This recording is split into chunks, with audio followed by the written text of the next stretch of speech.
Maning-mani yung 150 million kumpara sa 1.6 billion ng House of Representatives. Kita mo, tahimik yung mga congressman, tahimik si Raul Manuel ng Kabataan Party List, may parali-rali pa sila, abolish confidential fund. Pero pala sila dyan sa Kongreso, may 1.6 billion confidential fund listed specifically as extraordinary expenses na hindi strict ang auditing kasi nga certification lang ang kailangan. 1.6 billion sa House of Representatives. Nako, malaking pasabog po ito ni SAS. Nako, nasaan po yung maingay sa confidential fund ni VP Sara Duterte, Risa Hontiveros, at lalo na po itong Makabayan Black, Raul Manuel. At parang tahimik po kayo. Nako. Sa 150 million na confidential fund ng Vice President Sara Duterte, at alam po natin na nagagamit po yan sa DepEd at kailangan po yun para sa kabataan dapat. Pero itong sa House of Representatives, saan ginamit ang 1.6 billion? Dapat ito yung question ninyo. Nako, ito ang pasabog po ni SAS. Panoorin po natin. Magandang tanghali po sa inyong lahat. Ayan, eto na naman po tayo sa mga pasabog sa taon. Diyos niyo, nakakaloka. Ito ang mga tinatago-tago nila sa mga mamamayan at ginagamit po nila si Vice President Inday Sara para po kanilang punching bag. Pero bago ang lahat, gusto ko lang pong makita kung saan po ang mga taga-subaybay po natin ngayon. Paki-comment po kung taga saan po kayo at para ma-shoutout ko muna kayo bago natin simulan ang mga pasabog sa tanghaling ito. Diba? Handa na ba kayo sa mga pasabog ng taon? Nasaan po kayo? Taga saan po kayo? Pakisulat sa comment section po. Para ma-shoutout ko kung taga... Oh, hello! Shoutout sa mga Paranaque, mga taga Quezon City, mga taga Cebu. I-share po natin ang live na ito. Dahil hindi po ito binabalita ng mainstream media. Dahil ang mainstream media po ay binili na po ito ng mga ganid sa gobyerno. Hello po sa mga taga Makati City, taga Orange County, California, taga Zambales, taga Science City of Muñoz, Nueva Ecija, taga Binangonan, Rizal, taga Alabang, taga Finland, taga Dubai, taga UAE. Share mga friends. Okay? At lagyan nyo ng lagyan nyo ng title sa comment, sa inyong pag-share. Ilagay ninyo na Tambalos Loss Extraordinary Expenses. Yan. Hello ta mga taga Japan, mga nasa Manila, taga Laguna, taga Oman, taga Abu Dhabi, taga Dasmariñas, Cavite. Hello sa mga taga Turil, Davao City. Saan pa ba kayo? Mga taga Quezon, mga taga Saudi. Ano pa ba? Saan pa ba kayo? Taga Georgia, taga Malabon. Hello sa mga nasa taga US Colony, also known as the Philippines. Hello sa mga taga Davao del Norte, nasa Calgary, nasa Santa Ana, Manila, nasa Marikina. Ayan. Hello everyone. Alam nyo naman po ang mga DDS, pag rumesbak, swak. Hello sa mga taga Hong Kong, taga Malabon. Okay. Taga Pasig City, San Mateo, Rizal.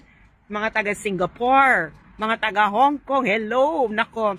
One of these days, mga taga Hong Kong, bibisitahin ko kayo.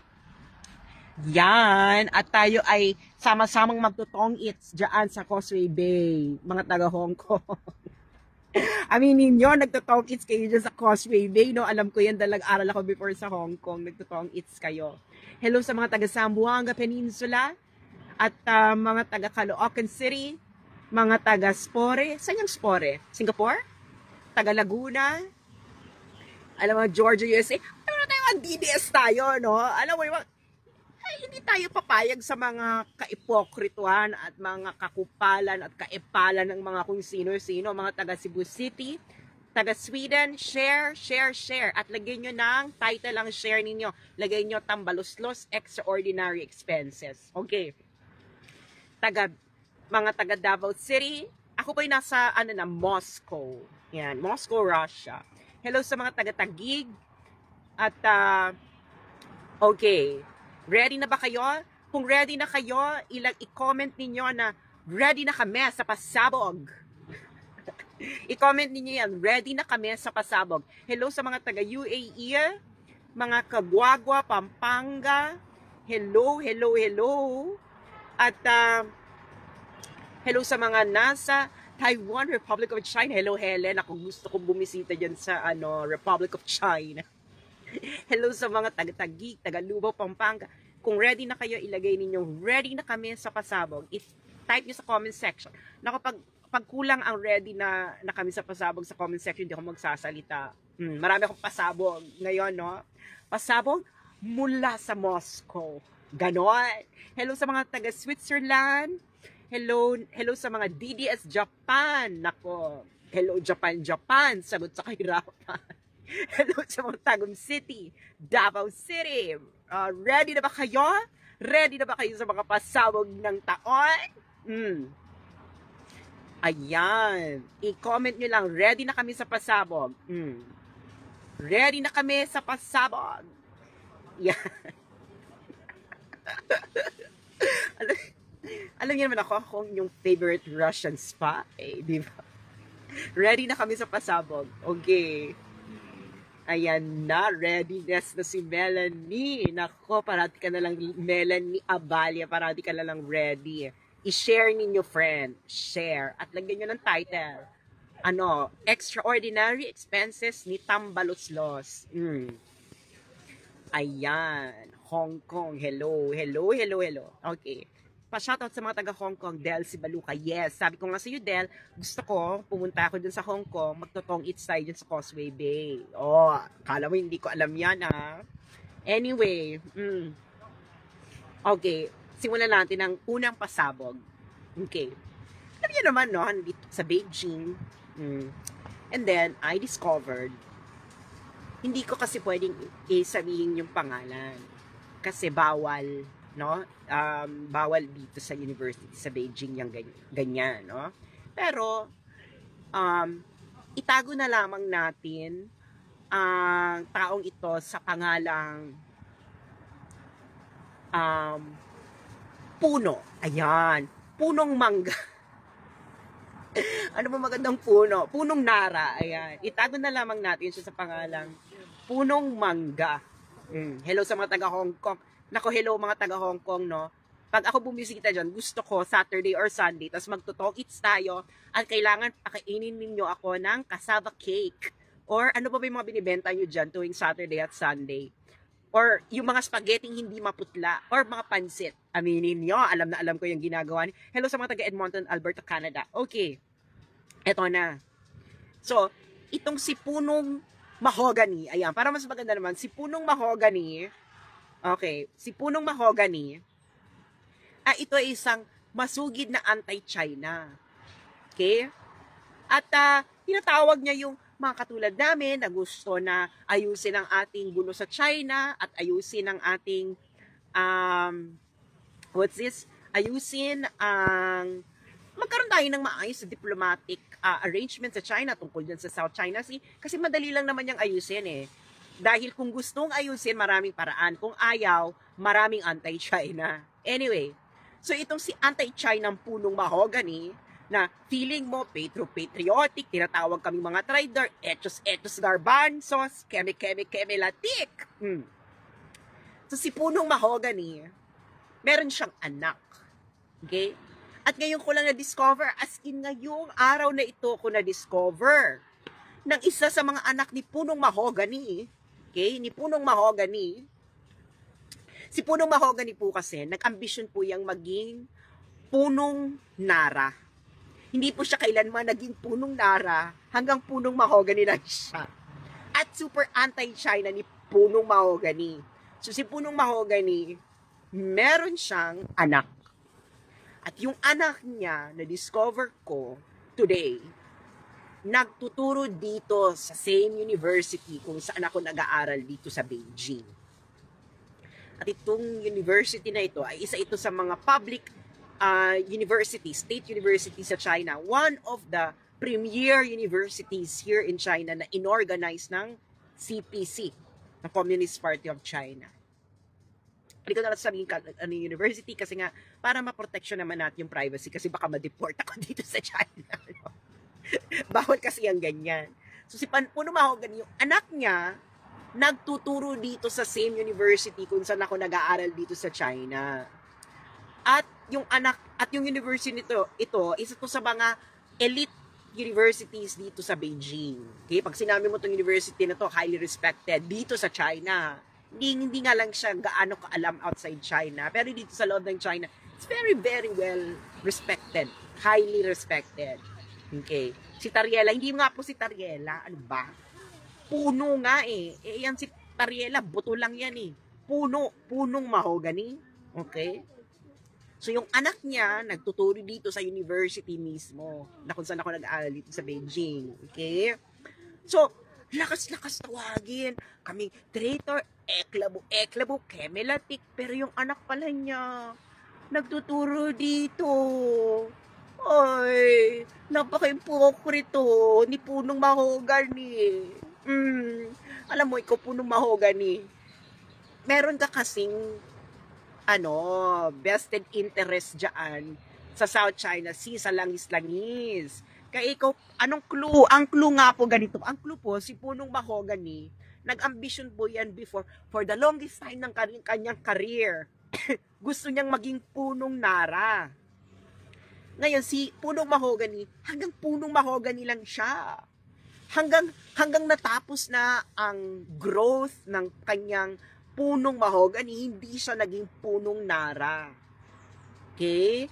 So, oy, Patmil Maxwell, masyado kang giveaway. Anyway, so yun po. So, naloka ako. Naloka ako. Sabi ko, ay, nakakaloka ito. Sabi ko, bakit etchosera si Punong Mahogany? Keme latik. Tapos highly respected pa si Punong Mahogany. Keme latik. Wag daw tayong makinig sa sinasabi ng China keme latik. Chimbustar. Pero yung anak niya, paswelduhin ng People's Republic of China, nagtatrabaho, nagtuturo dito sa isa sa mga elite universities sa Beijing na in-establish ng Communist Party of China. My God. My God. My God. Hindi ko nga pwedeng sabihin kung sino, no? Bawal nga. It's like, baka ma-deport ako dito sa China dahil nga bawal yung mga ganyang information nilalabas. So, blind item lang. Pero nga, Punong Mahogany, ang masasabi ko lang ay, oh my God. Your panties are dirtier than mine. Ay, hindi nga pala ako nagpapanty. So, anyway, parati akong komando, no? Because komando is always fresh. Okay. Kung ready na kayo sa next pasabog, isulat nyo sa comment section na pasabugin na yan si Tambaloslos. Ganyan. Oh. Ano ba? Oh. Naloka ba kayo? Na yung anak ni Punong Mahogany ay nagtuturo dito sa university na kung saan ako nag-aaral. Oh, paswelduhin din pala siya ng Communist Party of China. Paswelduhin? Can you imagine? Oh, tapos siya yung umiikot-ikot sa media. Huwag kayo makinig sa China, pero yung anak ko po, hindi ko po sasabihin na sumusweldo po sa Communist Party of China kasi nagtuturo po siya sa mga universities, sa mga elite universities sa Beijing. Sera ka, Punong Mahogany. Anyway, next. Dito na tayo kay Tambaloslos. Okay. Alam nyo na ang eksena, no? So, itong si Tambaloslos, ginamit niya itong Makabayan Block, itong sina Raul, itong ACT teacher, at itong Makabayan, itong legal front ng CPP-NPA. At hindi ako nagre-red tag. Yan ang sinabi ni Joma Season. Legal front kayo sa isang video. Okay. Alam yan ng lahat. Anyway, so, itong si Tambaloslos at itong mga congressmen, hindi sinasabi sa bayan. Di ba? Si Sara Duterte, pinaupo nila dyan at gusto nila na i-detalye ni Sara Duterte kung saan ginagamit ang confidential funds. I-detalye daw. I-detalye. Bakit hindi pwedeng i-detalye? Ganyan sila. Bakit hindi niya pwedeng i-detalye? Ay, naku, kinurakot, blah, blah. Pero nakasubmit na sa COA yung mga dapat isubmit ng Office of the Vice President. Nasa COA na. Kasi requirement yan eh. Ang hindi sinasabi sa taong bayan at hindi nire-report ng mainstream media na walang pakialam sa issue na ito, hindi natin alam kung bakit, pero ang alam natin, binili na ng kumpanya ni Tambaloslos, ni Martin Romualdez, ang ABS-CBN. At isa niyang kamag-anak ay CEO ng Inquirer, etc. Okay. Ang House of Representatives for 2023 ay may 1.6 billion confidential funds listed as extraordinary expenses. Yun ang kanyang specific type, extraordinary expenses. 1.6 billion. 1.6 billion. According sa isang retired na taga-COA na kumontak sa akin, mas malala ang extraordinary expenses. Kasi ang extraordinary expenses, certification lang ang kailangan. Less strict ito kaysa sa confidential funds na mas strict ang mga requirements. Okay? So, extraordinary expenses, certification lang.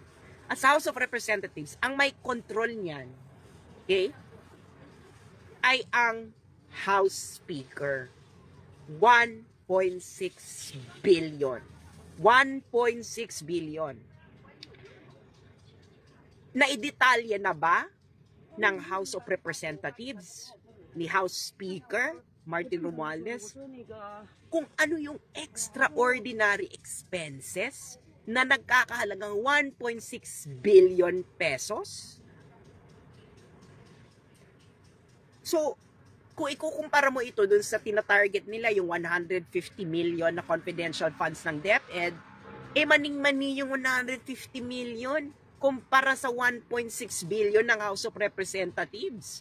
Kita mo, tahimik yung mga congressman, tahimik si Raul Manuel ng Kabataan Party List, may parali-rali pa sila, abolish confidential funds. Pero pala sila dyan sa Kongreso, may 1.6 billion confidential fund listed specifically as extraordinary expenses na hindi strict ang auditing kasi nga certification lang ang kailangan. Okay. 1.6 billion. Okay. Itong 150 million confidential funds ng DepEd, ipanaliwanag kung saan gagamitin. Anti-sexual predators. Kasi nga, ang mga estudyante na under ng DepEd, no, ito yung mga schools nila, mga minors ito K-12. K-12. So, ito talaga yung mga tinatarget ng mga pedophile. Okay? Ng mga dirty old men. Okay? Ng mga pedophile sa Pilipinas at sa ibang bansa. Diba? Yan. Ano pa? Saan pa daw gagamitin yung confidential fund? Para rin yung drug trafficking. Madalas ang tinatarget din mga estudyante, lalo na mga nasa high school, K-12. Siyempre, yung NPA recruitment, nag-uumpisa ang NPA recruitment niyan sa high school. Okay? Yung Kabataang Party List, di ba? Ang Kabataang Party List, nagsisimula ang recruitment niyan, high school pa lang. Sa mga later years ng K-12. Kaya galit na galit sila dyan sa surveillance purposes ng confidential fund. Sino ba yung mga nagagalit? Pwede lang namang magalit yung mga sexual predators, mga drug traffickers, mga NPA recruiters na nag-ooperate dyan sa mga high school, diba? Sa mga kabayan-bayanan, sa mga kaprobinsyahan. Okay? Diba? Kaya nga kita mo, bakit ang babata ng mga pumapasok sa NPA, nag-uumpisa kasi yan sa bata pa lang. So ngayon, ang tinatarget nila ng mga pedophile, ng mga drug traffickers, at ng mga NPA recruiters ay yung confidential funds ng DepEd. Kasi nga, itong confidential funds na ito ang ginagamit for surveillance. Ngayon, ang sabi daw nila is hindi raw ito trabaho ng DepEd. Kayo ay mga tangat kalahati. At 1 toneladang smuggled na bigas ang inyong katangahan. Bakit? Ang isa sa mga responsibilidad ng DepEd ay ang welfare ng mga estudyante.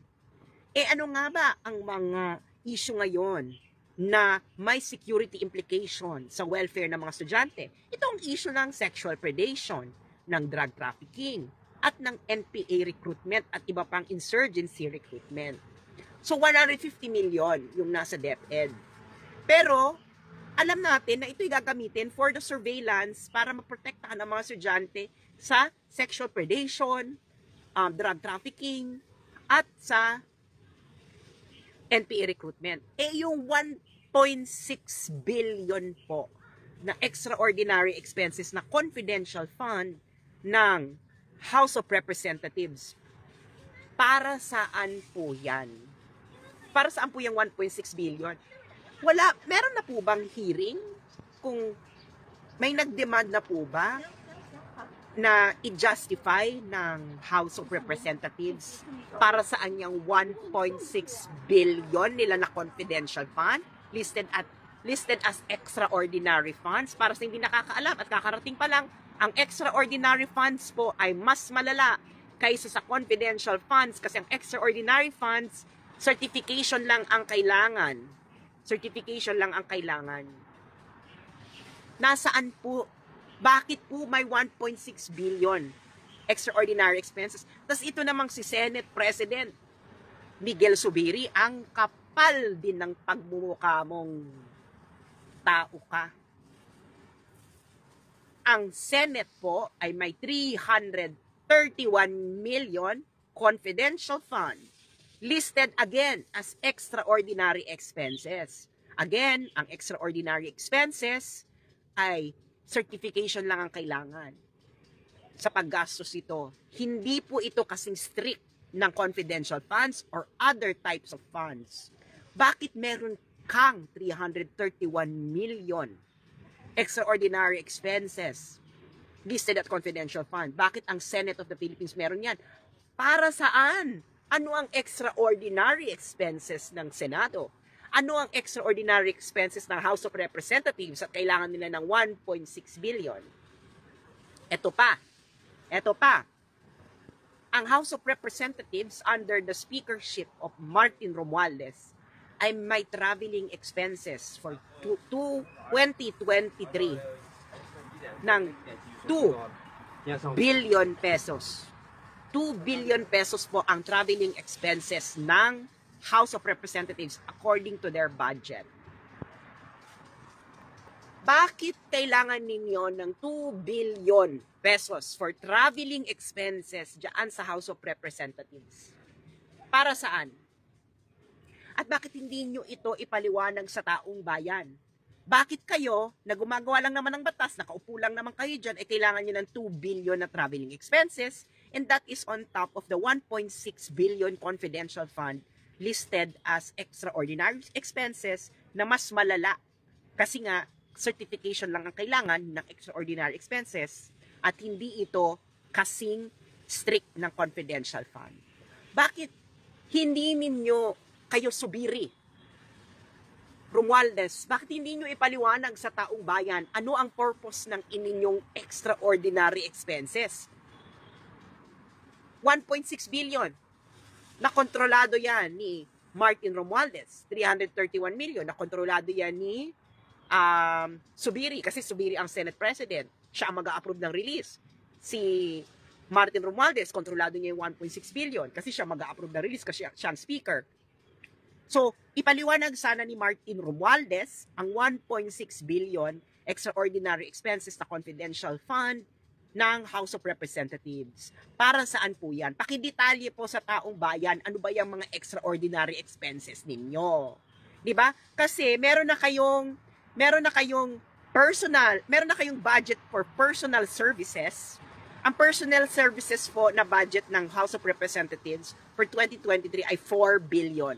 4 billion. Tapos meron pa silang travel expenses na 2 billion at extraordinary expenses na 1.6 billion. Ano po ba ang pinagkakagastusan ng House of Representatives at kailangan ninyo ng 2 billion na travel expenses? Bakit kailangan ninyo ng 1.6 billion na confidential fund listed as extraordinary expenses na hindi kasing strict ang auditing kaysa sa confidential fund? Pinaghati-hatian nyo po ba yung 1.6 billion amongst yourselves? Yan na po bang bagong pork barrel? Yung 1.6 billion na yan? Tapos may 2 billion pa na travel expenses? Saan ba kayo pupunta? At 2 billion ang inyong travel expenses? Diba? So ngayon, okay lang naman sa OVP na tanggalin ang kanyang confidential fund, okay lang din naman sa DepEd, pero syempre, hindi nila magagawa ang kanilang trabaho na protektahan ang 22 million minors in the Philippines against sexual predation, drug trafficking, at NPA recruitment sa mga DepEd schools. Kasi marami yang nangyayaring sexual predation, drug trafficking, at NPA recruitment sa mga public schools, sa K-12. Yan. So kayong mga magulang na nakikinig, papayag ba kayo na ang 22 million na anak ng mga magulang ng mga Pilipino ay hindi mapoprotektahan lamang sa sexual predation, drug trafficking, at NPA recruitment sa mga public schools?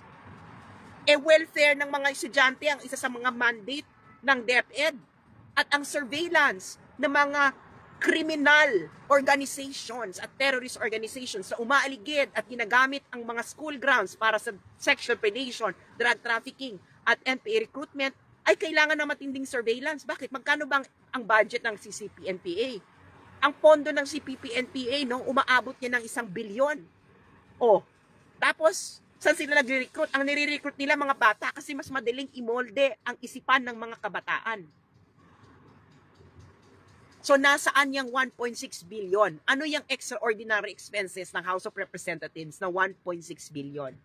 At 331 million sa Senate. Ano yung extraordinary expenses na confidential fund? Kasi nga, hindi yan kasing strict ang auditing eh. According to the COA, retired COA division chief na aking nakausap. Okay? Hindi yan kasing strict ang auditing ng confidential fund. Kasi ang confidential funds daw pala, mas marami ko pang isasubmit. Okay? Pero, syempre, yung auditing ng confidential fund, it's going to be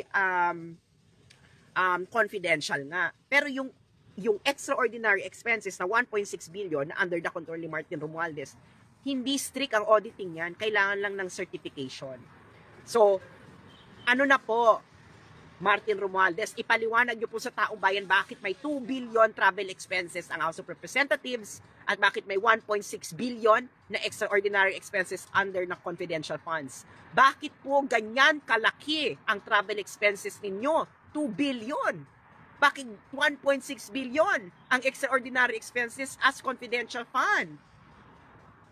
Bakit si Sara ang tinitira ninyo? Bakit hindi nyo ipaliwanag nyo muna? Mas malaki ang 1.6 billion sa 150 million ng DepEd. Meron yung makabayan pa, meron pang abolish para sa bayan, pero nag-e-enjoy pala ang House of Representatives ng 1.6 billion confidential fund listed as extraordinary expenses. Yun lang po mga kababayan, no? Huwag tayong magpaloko sa mga to, no? Once is enough na niloko nila tayo, huwag na natin paulit-ulitin. Maraming salamat at sana lusubin ninyo ang Facebook page ni Tambaluslos at ipa-explain nyo sa kanya saan ginastos ang 2 billion travel expenses ng House of Representatives. Idetalye ang gastos ng extraordinary expenses ng House of Representatives na nagkakahalagang 1.6 billion. Maraming salamat po at pati rin si Subiri, lusubin nyo yung ano niya, yung kanyang Facebook page, ipadetalye kay Subiri kung saan ginastos ang 331 million confidential fund listed as extraordinary expenses ng Senado. Maraming salamat po. Wag po tayong magpapaloko sa mga to, no? Alam naman natin na itong mga to ay ginagamit nila si Sara para pagtakpan ang kanilang mga ginagawa. Maraming salamat po. Ayan, nagkabistuhan na. Nako, yan ang sinasabi po natin.